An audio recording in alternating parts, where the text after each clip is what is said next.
উপর দিয়ে দ্রুত গতিতে ছুটে চলা মেট্রো রেলের পর এবার ঢাকাবাসী পাবে পাতাল রেলের অভিজ্ঞতা, অর্থাৎ এই ট্রেন চলবে মাটির নিচ দিয়ে। পাতাল রেল চলার শব্দ টেরই পাবে না মানুষ, বিশেষ এই পাতাল রেলের নির্মাণ কাজও টের পাচ্ছে না কেউ। অথচ আপন গতিতেই সেই কাজ এগিয়ে চলছে, যা শেষ হবে 2026 সালের মধ্যেই। এই পাতাল রেল মূলত মেট্রোর আরেকটি রুট, যা চলাচল করবে ঢাকা বিমানবন্দর থেকে কমলাপুর পর্যন্ত। উত্তরা থেকে মতিঝিলকে যেমন MRT-6, তেমনি পাতাল রেলের নাম দেয়া হয়েছে MRT-1 এ। রেলের দৈর্ঘ্য প্রায় 20 কিলোমিটার, পথে স্টেশন হবে 12টি। এগুলো হলো বিমানবন্দর terminal, Khilkhet, Jamuna Future Park, Notun Bazar, Uttar Badda, Badda, Hatirjheel পূর্ব, রামপুরা, মালিবাগ, রাজারবাগ ও কমলাপুর। MRT এর কাজ পুরোপুরি শেষ হলে বিমানবন্দর থেকে প্রগতি সরণি ও মালিবাগের পথে যানজট কমে যাবে, অতিষ্ঠ জনজীবনে মিলবে স্বস্তি। পাতাল রেলের কাজ শুরু হয়েছে 2023 সালের ফেব্রুয়ারিতে। পুরোদমে কাজটি চলছে মোট 12টি প্যাকেজে। নিচের কাজ শেষে এখন মাটির উপরের কাজগুলোও দৃশ্যমান হয়ে উঠছে। তবে এই লাইনের নির্মাণ কাজ শুরু হওয়ার কথা ছিল 2020 সালেই। কোভিড মহামারীর কারণে তা পিছিয়ে যায়। সময় মতো কাজ শুরু করা গেলে এতদিনে যাত্রী চলাচলও দেখতে পারত ঢাকাবাসী। তবে দেরিতে হলেও কাজ কিন্তু থেমে নেই। ডিপোর ভূমি উন্নয়ন,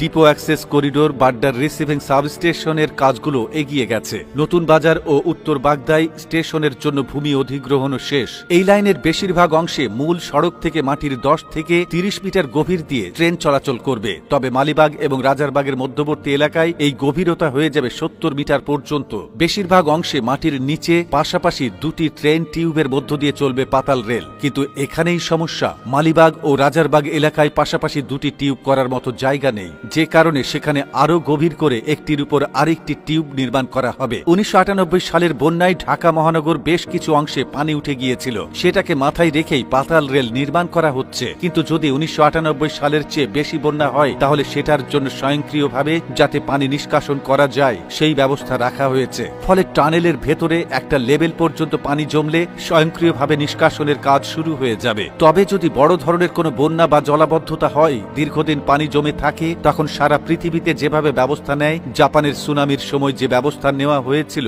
সেগুলোর জন্য প্রস্তুতি রয়েছে। পাতাল মেট্রোর জন্য টিউবগুলো তৈরি করা হবে টানেল বোরিং মেশিন বা TBM দিয়ে। এটা স্বয়ংক্রিয়ভাবে একদিকে মাটি খুঁড়ে টানেল তৈরি করবে এবং একই সঙ্গে টানেলের সঙ্গে প্রিকাস্ট সেগমেন্ট বা কংক্রিটের কাঠামো বসিয়ে দেবে। কাজ করার সময় সড়কে যানবাহন চলাচলে কোনো সমস্যা হবে না। সড়ক ব্যবহারকারীরা বুঝতেই পারবে না যে মাটির নিচে কাজ হচ্ছে। অন্যদিকে স্টেশনগুলো নির্মাণ করা হবে ওপেন কাট পদ্ধতিতে। এক্ষেত্রে প্রথমে সড়কের অর্ধেক অংশ খনন করে কাজ শুরু করা হবে। কিছুদিনের মধ্যেই খোঁড়া অংশটি ঢেকে দেওয়া হবে স্টিলের পাত দিয়ে। এ পাতের উপর দিয়ে 40 টন পর্যন্ত ওজনের যানবাহন চলাচল করতে পারবে। এভাবেই অত্যন্ত বৈজ্ঞানিক উপায়ে চলছে পাতাল রেলের কাজ, যা শেষ হলে ঢাকার